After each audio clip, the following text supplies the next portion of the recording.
சரி வாங்க, ஒரு சுவாரஸ்யமான கதைக்குள்ள போலாம். இது பண்டைய கிரேக்கத்துல நடந்த ஒரு கதை. ஆனா இதுக்கும் நம்மளோட இன்றைய நவீன கால தோல்விகளுக்கும் ரொம்பவே நெருங்கிய தொடர்பு இருக்கு. வாங்க என்னன்னு பார்க்கலாம். இந்த கதை எங்க தொடங்குதுன்னா, தத்துவஞானி பிளேட்டோவோட அகாடமியில தான். அன்னைக்கு அவரும் அவரோட மாணவர்களும் ஒரு பெரிய விஷயத்த கண்டுபிடிச்சதா கொண்டாடிட்டு இருந்தாங்க. ரொம்ப நாள் ஆழமா யோசிச்சு ஒரு லாஜிக்கலான ப்ராசஸ் மூலமா, அதாவது விலங்குகள் உலகத்துல இருந்து ஒவ்வொரு விஷயமா பிரிச்சு பார்த்து கடைசியா மனுஷன்னா யாருங்கிறதுக்கான ஒரு தனித்துவமான இடத்த கண்டுபிடிச்சிட்டாரு. அவர் சொன்ன வரையறை இதுதான்: மனிதன் என்பவன் ஓர் இறகுகளற்ற இருகாலி. கேக்குறதுக்கு ரொம்ப சிம்பிளா, நேர்த்தியா, லாஜிக்கலா இருக்குல்ல? ஒரு பர்ஃபெக்டான தியரி மாதிரி. ஆனா அங்கதான் ஒரு ட்விஸ்ட். சரியா அந்த நேரத்துல டயோஜெனஸ்னு ஒரு சினிக் தத்துவஞானி கையில இறக்கையெல்லாம் பிடுங்கின ஒரு கோழிய தூக்கிட்டு அந்த ஹால்குள்ள வேகமா வந்தாரு. வந்து எல்லார் முன்னாடியும் அதை காட்டி இப்படி சொன்னாரு. இதுல ரொம்ப சுவாரஸ்யமான விஷயம் என்னன்னா, டயோஜெனஸ் செஞ்சத பார்த்து பிளேட்டோவோட அகாடமி அவங்களோட தப்பான மாடலை முழுசா மாத்தல. அதுக்கு பதிலா அந்த பழைய வரையறையோட அகலமான தட்டையான நகங்களுடன் அப்படின்னு ஒரு சின்ன வார்த்தையை மட்டும் சேர்த்துக்கிட்டாங்க. ஒரு ஒட்டு வேலை மாதிரிதான். அந்த காலத்துல நடந்த இந்த ஒரு சின்ன குறும்பு காலம் தாண்டியும் நம்ம எல்லாரும் செய்யற ஒரு பெரிய தப்ப ரொம்ப அழகா எடுத்துக்காட்டுது. அப்படின்னா என்னன்னு கேக்குறீங்களா?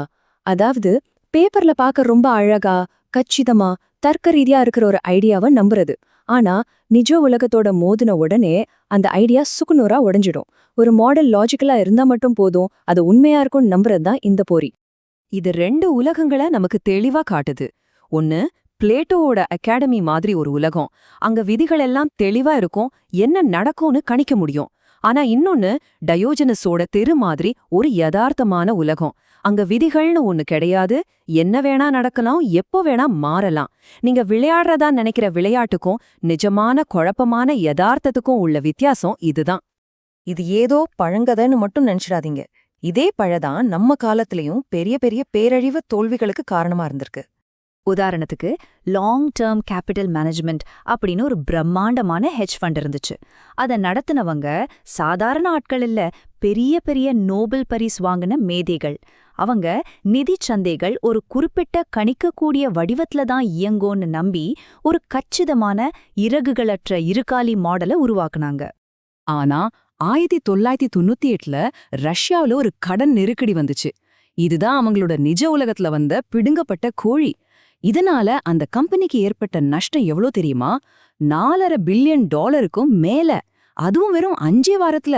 அவங்க வாங்கின கடன் அளவு பாத்தீங்கன்னா கிட்டத்தட்ட 100 மடங்கு அதிகமா இருந்துச்சு. ஏன்னா சந்தையில பணப்புழக்கமே இல்லாம சுத்தமா வத்தி போகும்னு அவங்க உருவாக்குனது அந்த பெர்ஃபெக்ட் மாடல் கொஞ்சம் கூட கணிக்கல. இதே தப்புதான் பல பெரிய கம்பெனிகளையும் காலி பண்ணிருக்கு. உதாரணத்துக்கு கோடக் எடுத்துக்கோங்க. அவங்க தங்களை ஒரு ஃபில்ம் தயாரிக்கிற கம்பெனின்னு ரொம்ப குறுகலா நினைச்சாங்க. ஆனா உலகம் டிஜிட்டல் போட்டோகிராஃபிக்கு மாறிட்டு இருந்துச்சு. அதே மாதிரி தான் நோக்கியா. அவங்க ஹார்ட்வேர்ல தான் நாங்க கிங்னு நினைச்சாங்க. ஆனா சாஃப்ட்வேரும் ஆப்ஸும் தான் எதிர்காலம்னு அவங்க உணரல. சரி, இப்ப முக்கியமான கேள்விக்கு வருவோம். இந்த மாதிரி ஒரு பொறியில நாமளும் சிக்காம இருக்கிறதுக்கு என்ன பண்ணணும்? நம்மளோட சூப்பரான ஐடியாக்களை எப்படி நாமளே டெஸ்ட் பண்ணி பாக்குறது? அதுக்கு ஒரு அருமையான டெக்னிக் இருக்கு. அதோட பேரு ப்ரீமார்ட்டம். அதாவது ஒரு விஷயம் தோல்வி அடையறதுக்காக காத்திருக்காம அதை ஏற்கனவே படுதோல்வி அடைஞ்சிடுச்சுன்னு நாமளே கற்பனை பண்ணி பாக்குறது. இந்த ப்ராசஸ் ரொம்ப சிம்பிள். முதல்ல நம்ம ப்ராஜெக்ட் மொத்தமா ஃபெயிலியர் ஆயிடுச்சுன்னு கற்பனை பண்ணிக்கணும். ரெண்டாவதா, டீம்ல இருக்கிற ஒவ்வொருத்தரும் அது ஏன் ஃபெயில் ஆச்சுன்னு அவங்களுக்கு தோன்ற எல்லா காரணத்தையும் எழுதணும். மூணாவதா, ஒவ்வொருத்தரா அவங்க எழுதின காரணங்களை சொல்லணும். ஆனா யாரும் விவாதம் பண்ணக்கூடாது. அப்பதான் பயம் இல்லாம எல்லாரும் மனசுல இருக்கிறத சொல்லுவாங்க. அதுக்கப்புறம் அந்த காரணங்களை எல்லாம் ஒன்னா சேர்த்து வச்சு விவாதிக்கணும். கடைசியா இதுல இருக்கிற பெரிய ஆபத்துகளை சரி பண்றதுக்கு நம்ம திட்டத்தை இன்னும் வலுப்படுத்தணும். இது மூலமா பிரச்சனை வர்றதுக்கு முன்னாடியே நம்ம அதை கண்டுபிடிச்சிடலாம். இது தனிப்பட்ட ப்ராஜெக்டுகளுக்கு. இதே பெரிய நிறுவனங்களுக்குன்னா இன்னும் ஒரு தீவிரமான முறை இருக்கு. அதுதான் ரெட் டீமிங். இது ஒரு மாதிரி மாக் ட்ரில் மாதிரி. ஒரு எதிரி டீம் நிஜமாவே நம்மள தாக்கினா எப்படி இருக்கும்னு ஒரு சோதனை நடத்துறது. இந்த ரெட் டீமோட நோக்கம் என்னன்னா, நம்ம பாதுகாப்பு ஏற்பாடுகள் சரியா வேலை செய்தான் பாக்குறது மட்டும் இல்ல, ஒரு பெரிய தாக்குதல் வந்தா நம்ம ஆட்கள், நம்ம செயல்முறைகள், நம்ம டெக்னாலஜி எல்லாமே சேர்ந்து தாக்குப்பிடிக்குமான்னு தீவிரமா சோதிச்சு பாக்குறது. அதாவது வெறும் பூட்டை மட்டும் செக் பண்ணாம மொத்த சிஸ்டமும் பாதுகாப்பா இருக்கான்னு பாக்குறது.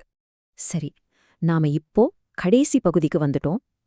இதிலிருந்து நாம கத்துக்க வேண்டிய முக்கியமான விஷயம் என்ன? வாங்க பார்க்கலாம்.